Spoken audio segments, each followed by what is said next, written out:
Merry Christmas, and thanks so much for joining us for this special edition of News 5. I'm Diane Derby. And I'm Bree Groves, and we are at Santa's workshop at the North Pole, sitting at the foot of Pikes Peak.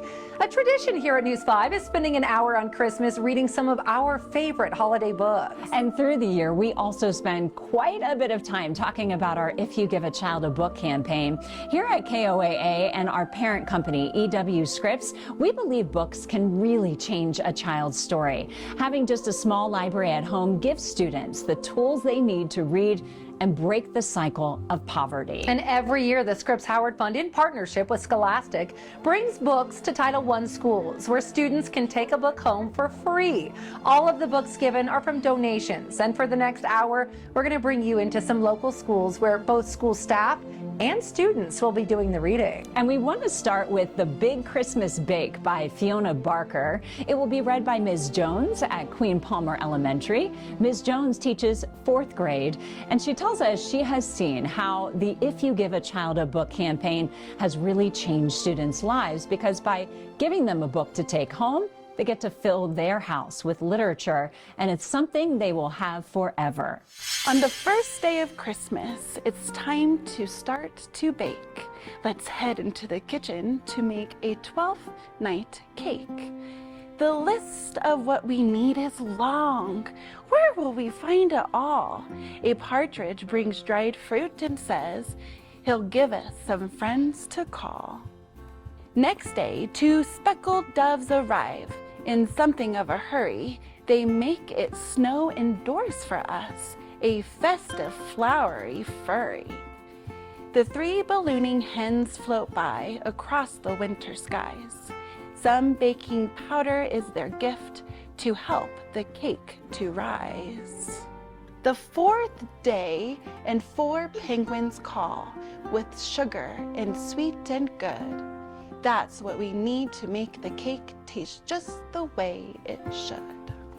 And then we take delivery of 5 huge golden rings of candied peel from oranges, a treat for kings and queens. The 6th day is so feathery with geese around the place. They lay 6 tasty eggs for us, but take up lots of space. Then graceful swans replace the geese quite early on day 7. They bring vanilla, nutmeg, cloves. The kitchen smells like heaven. 8 maids bring creamy butter next. They're milking cows in tow. The cake is nearly ready to go with just 4 days to go. Up next, 9 dancing ladies suddenly appear. They bring sweet cherries for the cake and lots of festive cheer. Day 10 at last, and finally, the mix is almost done. Just 1 ingredient remains to add some festive fun.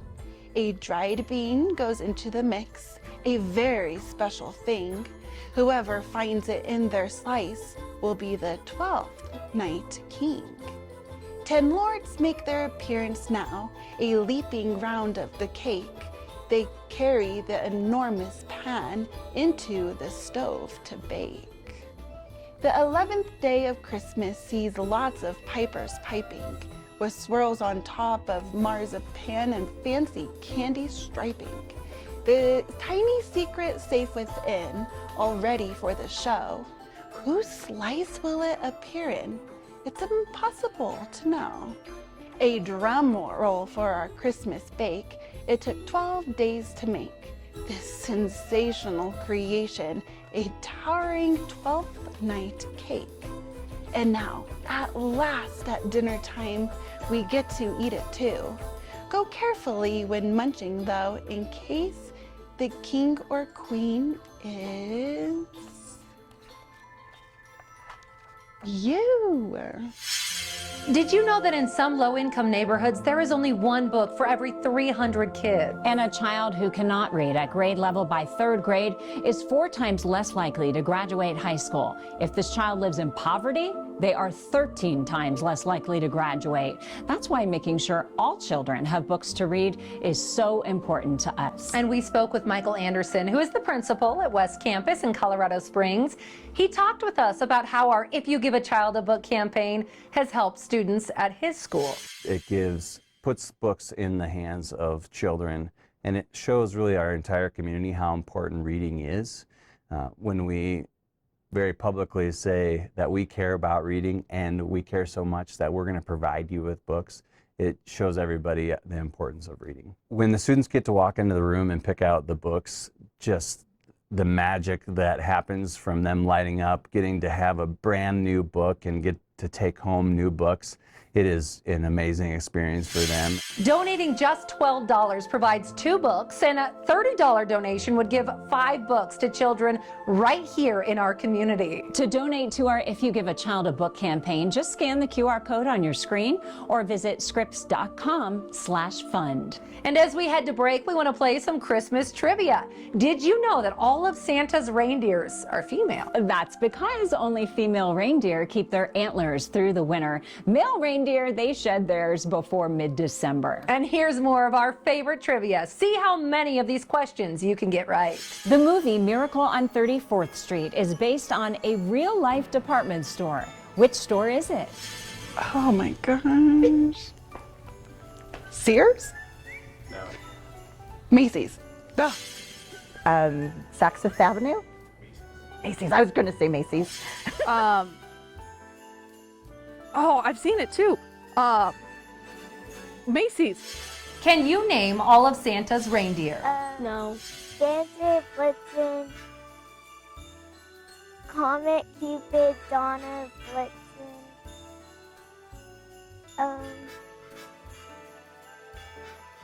Dasher, Dancer, Prancer. I can name some. Prancer, Dancer, Prixin, Vixen, Comics, Donner, Dasher. I don't know anymore. Which country did eggnog come from? England. Germany. Finland. England. Germany? No. Germany?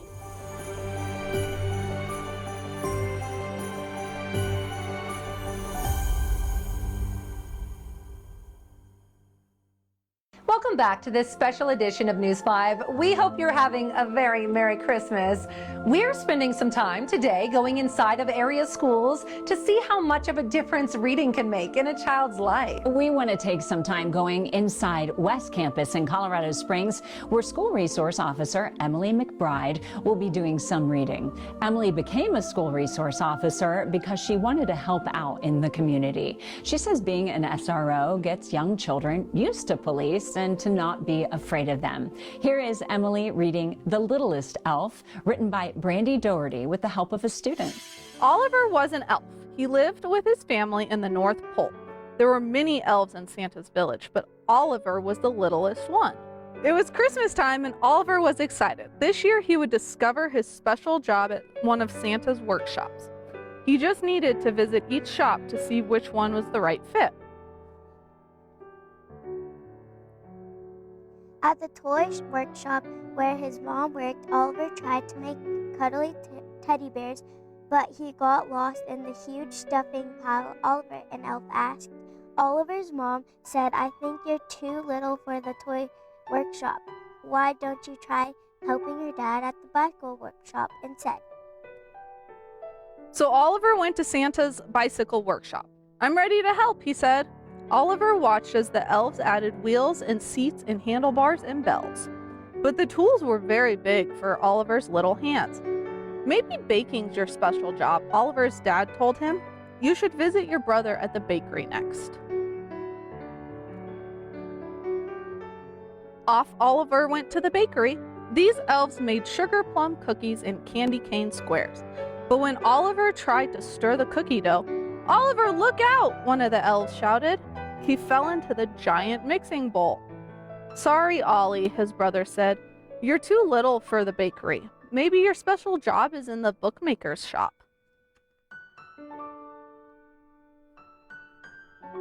Oliver arrived at the last of Santa's workshops where his sister worked. The bookmakers there wrote amazing stories and drew wonderful pictures. "Can I help?" Oliver asked. "Of course," the elves replied.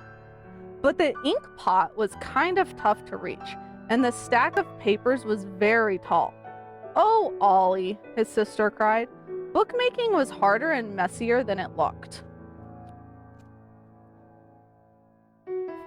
Oliver wandered through the North Pole. He was sad. Oliver knew there had to be one special job he could do, even if he was little. Then he heard the sounds of hoofs clattering at the stable. Inside, a herd of reindeer had to gather to meet Dot, the new reindeer. She was little, just like Oliver. Dot was very excited to help fly Santa's sleigh. She practiced for the big night by jumping and hopping and leaping, but she could not fly. The reindeer's mama gave her a gentle kiss. Dot was still too little. Dot looked very sad. Oliver wanted to cheer her up. He dug in his pockets to find a treat for Dot, but instead he found little trinkets from each workshop he had visited. And then he had an idea. Oliver and Dot used the tiny treasures to make ornaments, cards, and fun decorations for all the hardworking elves in the village. The littlest elf on the littlest reindeer filled a sleigh with their Christmas treats. They delivered the presents to all the workshops. The elves loved their special gifts. Soon, Santa came to see what all the fuss was about. He watched as Oliver and Dot made everyone smile. Suddenly, Santa had an idea. "Oliver and Dot," he said, "with your big hearts and great Christmas cheer, won't you be my very important helpers this year?" Oliver and Dot had found their special jobs after all, but more important, they had each found a special friend. Coming up, an all-time Christmas favorite, The Night Before Christmas. And we have all of our favorite Christmas traditions. For me, I know that it's the night before Christmas. My boys and I always like to make these cookies for Santa Claus, reindeer food for the reindeers. But the fun part is they started doing this themselves. They tape all of our doors shut to see if Santa really comes through the chimney or not. Well, he's real. He's very real. He's never broke the tape. What's your favorite tradition around Christmas? Mine goes back to my childhood, and I remember this so clearly. The night before Christmas, Santa's elves always brought me and my little brother Christmas jammies, and that was such a highlight for us because it's such a special time of year, and having those jammies to be ready Christmas morning, we were pumped up about that. Santa knows what he's doing. Let's hear what some other folks' traditions are. My grandparents were the most important people in my life, and I got to go to Iowa for Christmas with them. And on Christmas Eve, my grandpa would have us make waffles and salad. And so to this day, our family continued with our children and my in-laws. We make waffles on Christmas Eve and salad, but my husband is from the South and had to add in some meat and eggs too.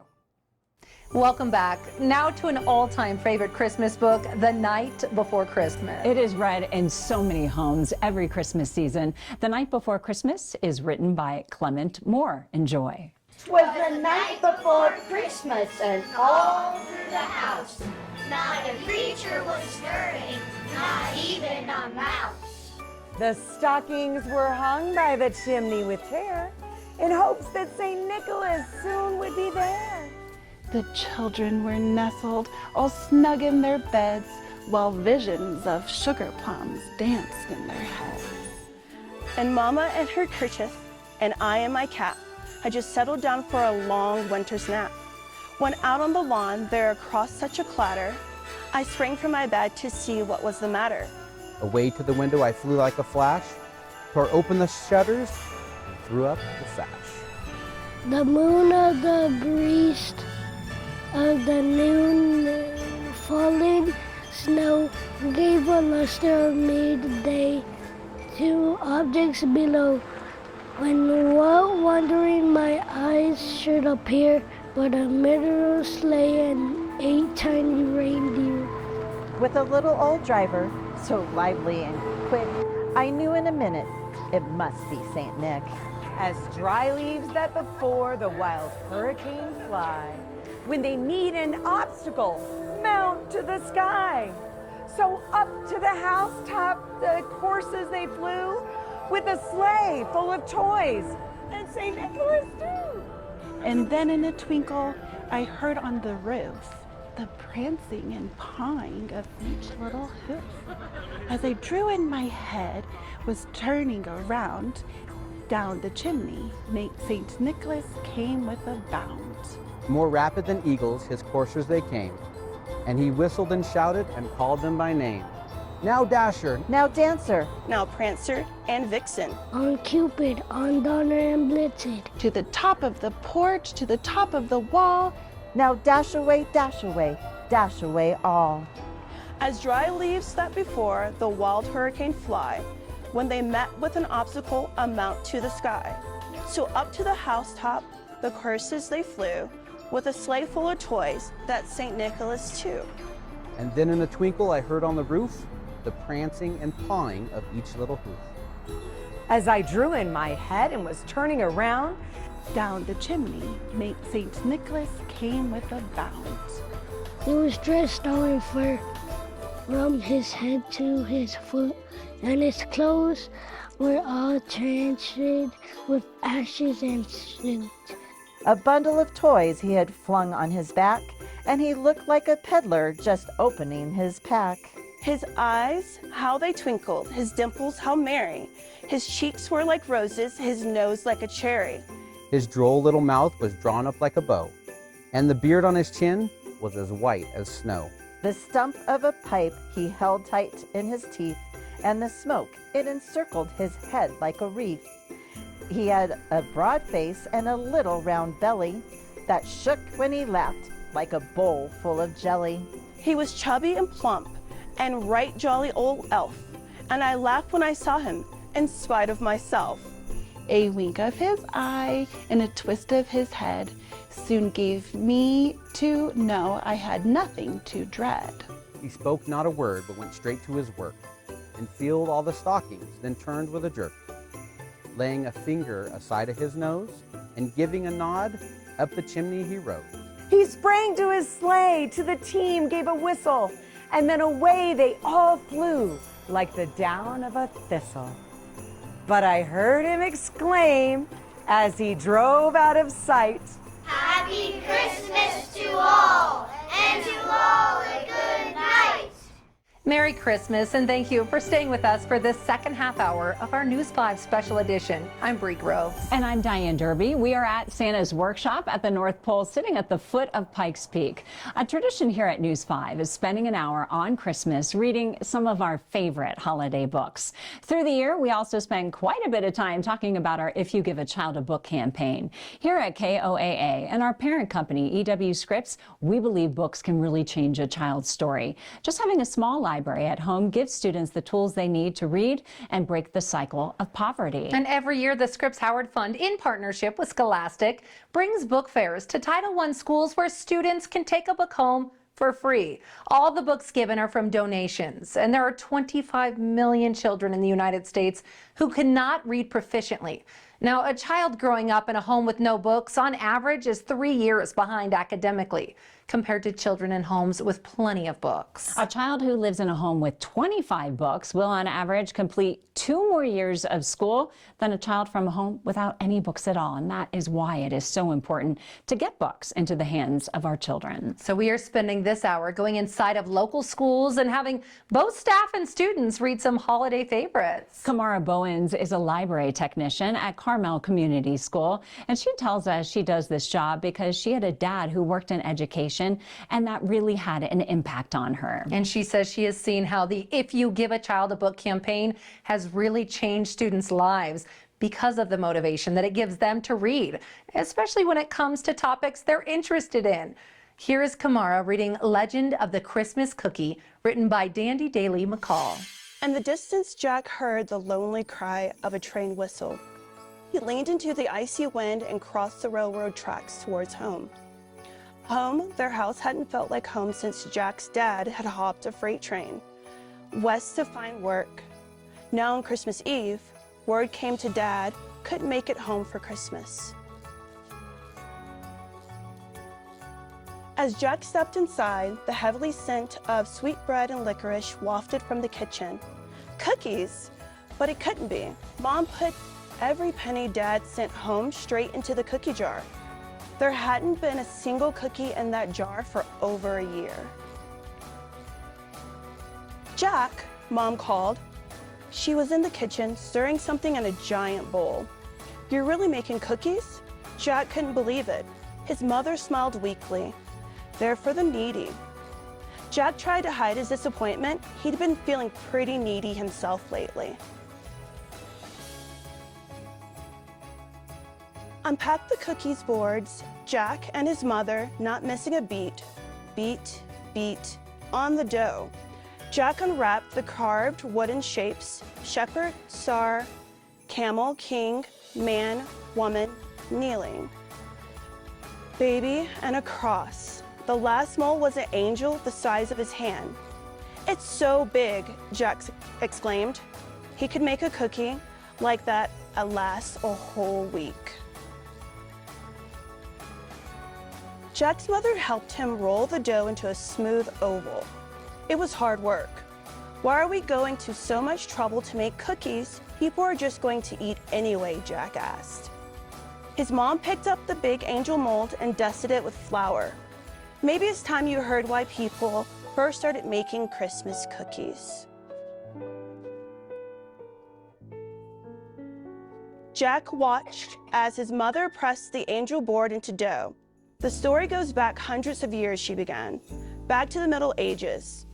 In the old country where your father's people lived, times were hard. Jack rolled another batch of dough and wondered if times in the Middle Ages had been harder than they were right now. And if boys missed their fathers like he missed his. The villagers couldn't afford school, so most couldn't read. As Christmas drew near, one family longed to help their neighbors discover the true meaning of Christmas. Let's carve figures to tell the story of birth, the father, a wood carver, suggested. But the villagers are hungry, his wife pointed out. We should bake for them. So the family worked together. The wood carver whittled, scooping out the wood until it formed the shape of an angel. He finished all the figures. Then his wife mixed sweet dough to fill the molds. When the cookies were done, the children decorated them with berries and colored sugar. At the Christmas Eve service, Jack thought of the woodcarver's family. When the pastor read the same passage from Luke, the angel's announcement to the shepherds. As Jake stood to sing "Hark," the herald angels sing, his gaze fell into the stained glass window. All of the figures were there: the star, the shepherd, Mary and Joseph, and baby Jesus. And above them was an angel. The window told the whole story, just like the Christmas cookies. That night, Jack dreamed of giant Christmas cookies. When he awoke, his mother was waiting. "Merry Christmas, Jack." She handed him the big angel cookie. "For me?" Jack hugged his mother, but before he could take a bite, there was a knock at the door. Jack froze. His mother raced past him to answer the door. It would just be like Dad to surprise him and show up on Christmas morning. An old man stood in the doorway. "Could you spare a stranger a bite to eat?" he asked. Disappointed, choked off Jack's words and made his eyes water. Jack could tell his mother was as let down as he was, but she invited the man to come in from the cold. "You're welcome to share our breakfast," she said. The stranger ate fast, without saying much. When he finished every last crumb, he thanked them and left. Jack watched the man walk off towards the track. Jack hopped, prayed that strangers had invited his dad to share their breakfast. Jack wished he had taken the time to talk to the stranger, to wish him a Merry Christmas. "Jack, don't forget your cookie," Mom said. Jack ran his finger along the grooves of the angel's wings. He could almost hear the wood carver. "That's it," he exclaimed. Jack tore out of the house and ran to catch with the stranger. "What's this?" asked the stranger, taking the cookie Jack offered him. "It's yours," Jack explained. Next up, we have A Christmas Gift for Santa, written by J. Tharone Elkins. I am Mrs. Roten, a 4th grade teacher at Will Rogers Elementary, and today I'm reading A Christmas Gift for Santa, a bedtime book by J. Tharone Elkins. In the cold North Pole, after Christmas night, and a worldwide trip on a reindeer flight, sat tired Santa Claus in his brown leather chair in his old cottage house in his red underwear. Just back from his travels where he left homemade toys to be opened by all of the good girls and boys. Would he get a present? Santa quietly thought. Did no one remember? Was he simply forgot? Surely not, Santa said. There's a present for me. I will search round this room to find where it might be.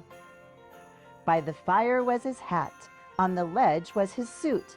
Near the crochet was his pair of 2 old buckled boots. But no present was there. There was no stocking stuffed with candies or goodies or peppermint fluff. His helpers were huddled on the couch where they dozed in polka dot jammies and jingle bell toes. But no present was there. There was no paper bag stuffed with colored tissue and ribbon zigzags.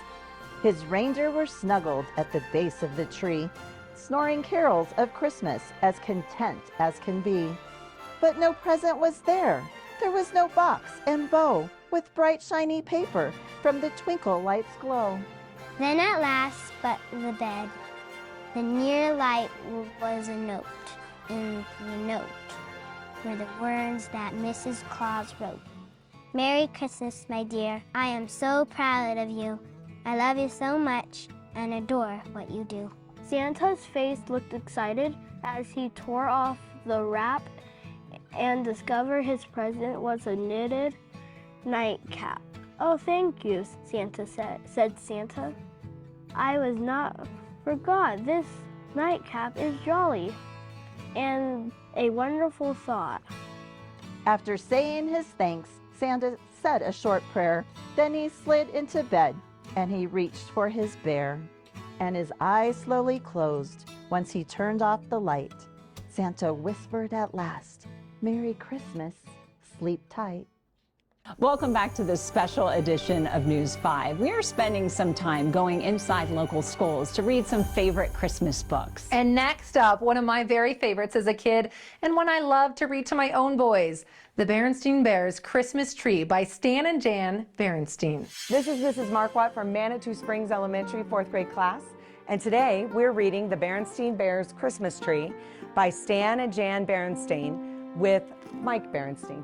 "So in everything you do to others, do what you would have them do to you." In Bear Country, Christmas excitement was mounting. The waiting was down to 10 hours and counting. The holly was hung, the presents were bought, a magnificent Christmas salmon was caught. The cubs set up the nativity scene and even made paper chains of yellow and green. And now it was time for the most fun of all, getting the Christmas tree. A tree full of fat, straight, green and tall, with oodles of needles and crannies and nooks for the bears to hang their tree things by hooks. "The tree things," cried Pop with the jolliest shout. "Our wonderful tree things, let's get them out." They had quite a collection. There were bangles and bells, bright colored balls, boxes of things in closets and cupboards and corners and halls.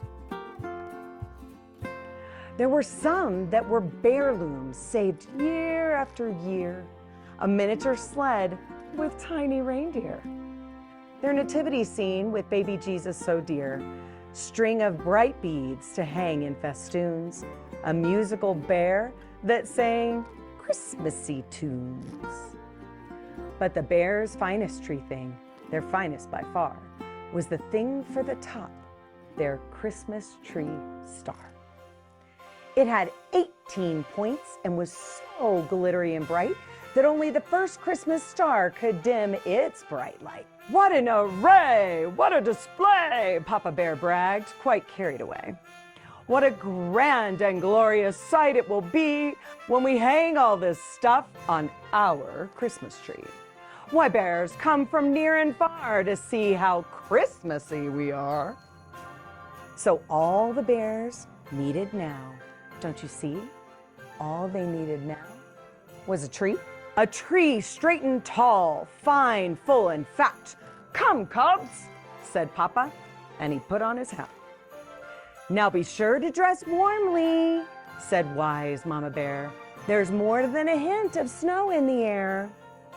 And oh yes, by our tree down the road from Grizzly Gus, I am sure he will have the right tree for us." "Snow?" said Papa, sniffing the air. "Not a chance. The weather today will be bright and fair.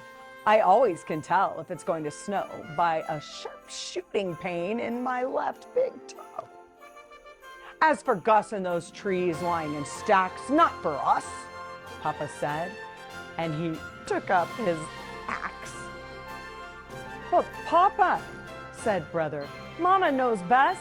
Grizzly Gus and his family have surely been blessed with the loveliest of trees around." "One of his trees?" said Papa. "No way. I'll show you where the best trees are this chilly day." Didn't they just say it's not chilly? Papa's confused.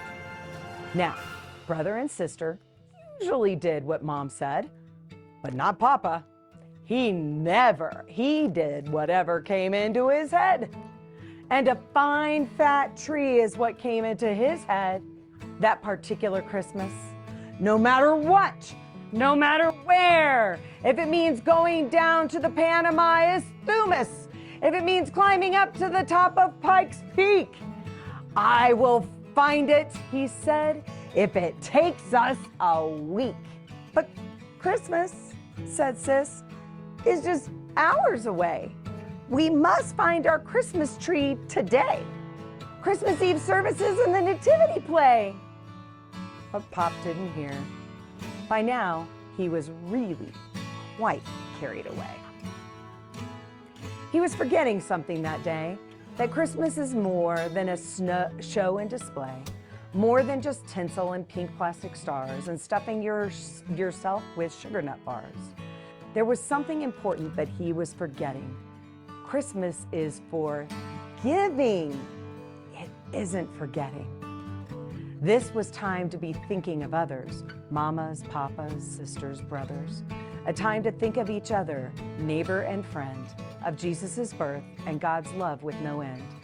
But all that was forgotten as they rounded the bend. As they rounded the bend, what did they see? Papa's perfect Christmas tree. What a tree, what a tree, it was it. It was green, so green. Its tall didn't quit. Its nooks all had crannies, and crannies had nooks. The one question was, would they have enough hooks? A great gift from God to all of nature, to be fully appreciated by each wild creature. Stand back, said Papa, getting ready to chop. Wait, Sister cried. Hold it, please stop. On the timely advice of small Sister Bear, Pa managed to stop his axe in midair. And a good thing too, for that Christmas tree trunk just happened to be the home of a skunk. And some squirrels and a goose and one small chipmunk also resided in this Christmas tree's trunk, plus 26 crows who were renting upstairs, and not one of them happy to see those three bears. Though this tree, said Papa, seemed to find, it isn't quite what I had in mind. You got a little help, huh? Okay. There was something else Pa hadn't in mind as they rapidly left Mr. Skunk's tree behind. The coming great day was the skunks' Christmas too, and the squirrels and the chipmunks. If he chopped down their tree, what would they do? And the crows and the grouse, what would they do if he chopped down their house? Where would they have their holly and bells, their Christmas goodies, their Christmassy smells? How would they enjoy their Christmas feast with family and friends sharing God's saving peace? But such questions as those did not bother Papa, not in the least. His head was so filled with his bangles and bells, his bright colored balls, his tree things stacked up in closets and halls, that there just wasn't room for anything more. Onward, he cried, and the bears pressed on with their Christmas tree chore. We will find the right tree, we must and we will. I will ford any stream, climb any hill, go over Niagara Falls on a log, penetrate the impenetrable fog, brave the terrors of sinister blog. We will find the Christmas tree we seek. We will find it, said he, if it takes us a week. But please, said Sister, we must find a tree soon. She's right, Dad, said Brother. It's late afternoon. A tree, cried Papa, fine, full, and fat, straight, green, and tall. And in that very moment, as the snow mom predicted, started to what? Fall. Remember, said Dad, a Christmas tree is something we cannot do without, because a tree like that one straight ahead is what Christmas is about. Which made Sister Bear look at her brother. Christmas was so much more, according to their mother. But without so much as passing a thought about whether he should or whether he ought, Papa raised his axe and got ready to chop. Stand back, he said, reckoning where the tree would drop.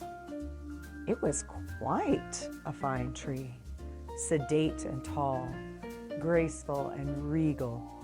It was also, it happened, the home of an eagle, And a hawk. and a wolf. And a great snowy owl. The eagle took off, while the hawk and wolf and the great snowy owl set up a terrible, terrible howl. The noise seemed to come from every direction then. Mr. Eagle expressed his objection. Every bear country's resident needs a home safe and sound, and the eagle turned Papa Bear's thoughts right around. Now, that tree back there wasn't quite right. Its green was too green, and it leaned a bit. It wasn't quite what I had in mind. Come, we still have a tree to find. Completely ignoring Papa's big toe, the snow had become a really big snow. A snow of snows, a blizzard of blizzards. Why, there was snow on the ground up to their gizzards. Up the mountain, follow me. I'll find one soon. You'll see, you'll see. That's right, I certainly hope so, said Sister, quite worried. That's right, said Brother. In a snow like this, a bear could get buried. But Papa pressed on with just one thing in mind, that perfect tree he was going to find. Full and fat, he cried, tall and green, the finest tree you've ever seen. Now that is the kind of tree I mean. Hurry, said Sister, chop it down. Yes, said Brother, we'll have time to get back to town. But Pop was silent as he looked at that tree, strangely silent. What did he see? What Papa saw through the driving snow was a tiny window with a glow. Pop hardly breathed. He spoke not a word. What he saw through the window was a tiny snowbird busily trimming his Christmas tree with the help of members of his family. Their tree was a twig decorated with seeds that the tiny snowbirds had collected from weeds. And for the first time this day, Papa saw Christmas in a different way. Maybe it was the tiny twig tree, or maybe the seeds that helped Papa see the other guy's needs. But whatever it was, Papa shouldered his axe and spared the tree. He remembered what Christmas is really about. He'd had it all backward, inside and out. This, said Pop, with a far-off Christmassy look in his eye, is a time to think of the other guy. A time, he continued, to be thinking of others, to show love and respect to your sisters and brothers, and to treat them all with kindness and concern. It had just taken Papa Bear a little long to learn. Those Sunday school lessons, which seemed so far away, had stayed in Papa's heart till this very day. But Papa, said Sis, what about our tree? The tree for our bells, our bright-colored balls. Yeah, added Brother, all that stuff in our closet and halls. No problem, said Pa. There's no need to fuss. We'll go back and buy one from Grizzly Gus. He has the best trees. Grizzly Gus, both cubs said together. After that trip, after that climb, and this weather? Don't bother me with questions, said Pop. Then he found an old stump and started to chop. And as quick as a flash, there were 3 pairs of skis. Here, Papa said, slip on these. Everybody put on your skis. So Pop and the cubs put on skis and went back for one of old Grizzly's trees. Gotta go. There you go. But when they got back, the Christmas tree lot, the lot was still there, but the trees were not. Only a sign saying, sorry, sold out, and some tired old needles lying about. When Sis saw those needles, well, she thought she might cry. But then something wondrous caught her eye. Look, she shouted, look, thank you. Somebody has decorated our house. What is their house? And somebody had. The chipmunk, the skunk, the crows and the grouse, the eagle, the owl, and all the others, and quite a few of their sisters and brothers, were returning the kindness Pa showed those snowbirds. The bears, they were speechless. They just had no words. All of the bears, 3 things were there. The bangles, the bells, the musical bear, the Christmas tree star, and the beads green and red. Why, everything's shining, Sister suddenly said. Then a very special starry light filled the sky that Christmas Eve night. It didn't come from that pink plastic star. It was the light of the real Christmas star. The star that appeared at the holiest birth when God's own Son was born to save all the earth. The Christmas spirit shone down that night. It filled the whole sky with a lovely light. It charged the cold, clear, bear country air. It filled the heart of every bear and their fellow creatures, one and all, nature's creatures, great and small. That's all the time we have for now, and we hope you've enjoyed reading along with some of our Christmas favorites. Here at News 5, we do believe books can change a child's story. Our If You Give a Child a Book campaign kicks off in a matter of weeks. A $6 donation will give a new book to a child in need right here in Southern Colorado. A special thanks to the North Pole and Santa's Workshop for letting us bring this holiday special to you.